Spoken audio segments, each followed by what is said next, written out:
has unfortunately been shared a stomach bug from her kids, but she wanted you all to know that Tyler is one of her standout students. She's very proud of him. He created this dashboard from scratch to work with his family's construction business, and she thought it was excellent and wanted you to come see how it works. So he's going to demonstrate it for us.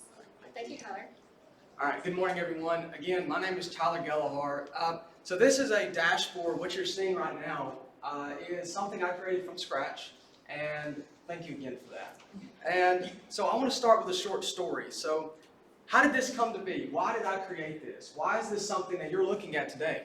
Well, a few years ago, as we were transitioning my family's construction company into becoming more digital, into getting our information digitally, and tracking our expenses in a more productive and profitable manner, as you see point number 3 and 2, we wanted to use a certain tool, but we didn't know what to use. And so we began our search for something that would be effective and achieve these 3 goals here. And we used certain things, and one of those was QuickBooks, and we still use that tool particularly for payroll, but we wanted other ways to develop and other ways to become more effective in our tracking of expenses. And so after searching and searching, I found Excel. And up to about a year ago, I didn't know very much about Excel. And so I wanted to excel in my knowledge of Excel, no pun intended. So what you see is a culmination of compounded learning and knowledge, and I guess you could say wisdom, but of Excel and what it can truly offer. So there's 3 major goals, and let's just run through those goals very quickly before we demonstrate the use of this dashboard. Number 1, you'll notice presentability. In order for our information to be sleek, accurate, and professional, Excel checked the box. Excel did that for us. Of course, work had to go into it to get it to look presentable, sleek, which is the appearance of it, accurate, and also professional, right? If your information is not accurate and it's not professional, what good are you doing? What good is it if it's not accurate information? And alongside that, after Excel completed that first goal, you'll notice point number 2, productivity. We wanted it to be more productive. But the main thing is user-friendliness. See, there are some people who are, you don't want to pinpoint them, but they don't know technology as well as some others do. And that's totally fine. And so I've tried to work around that and create something that anyone can operate just by the few clicks of a button. In a minute, we'll look at those things together. And so being productive, I've estimated that we have increased our productivity by 25%.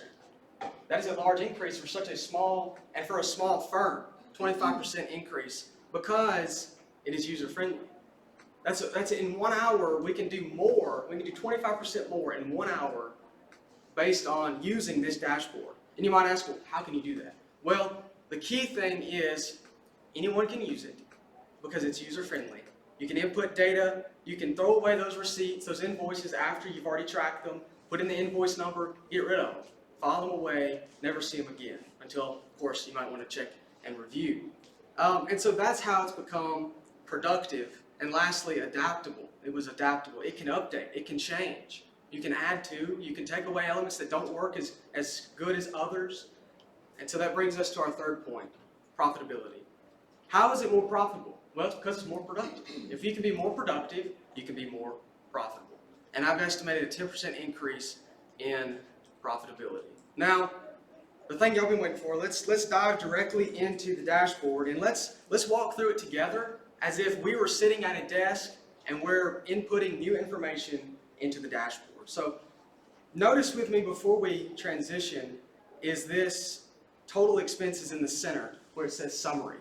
Notice that it's $85,000. That's key. Let's remember that as we go and input new information. So at the bottom here, I've left a blank, a row intentionally blank, and just for us today. So I'm going to click material. And as you'll notice, it's a drop-down list known as data validation. Those things relay over to the right-hand side of the screen where you'll note if you want to add new things or expenses for this example, you'll just type below the previous. And so it will automatically update on what you want to add. Now some of you already might know this, and that's great. And so based on what I select in the first column, it will only give me those options relative to that information that I chose in the first, right? So I'm going to choose home renovations, and for the sake of the example, let's just do $3,000, which is a very low expense for construction.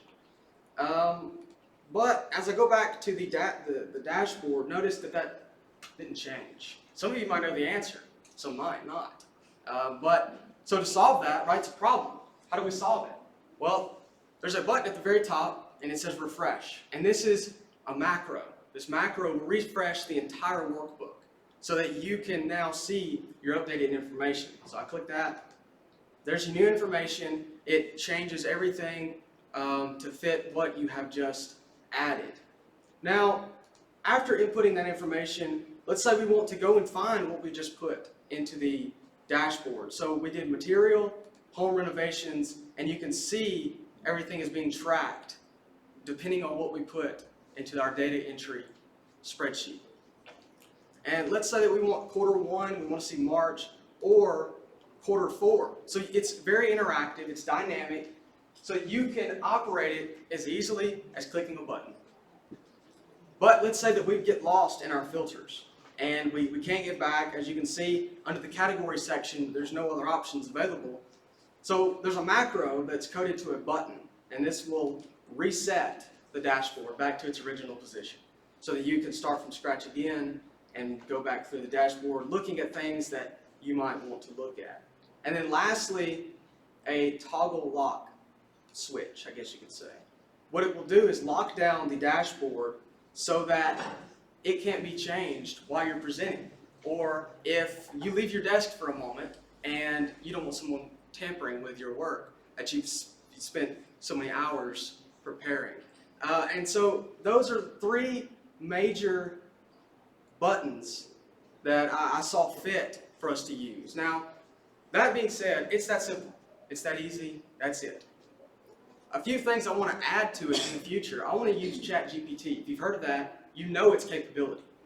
I want to allow ChatGPT to give me macros, to make it more effective, make it more efficient. I want to implement ChatGPT into the dashboard to increase its, not only number two, productivity, but also its profitability, right? I want to add revenues and then other financial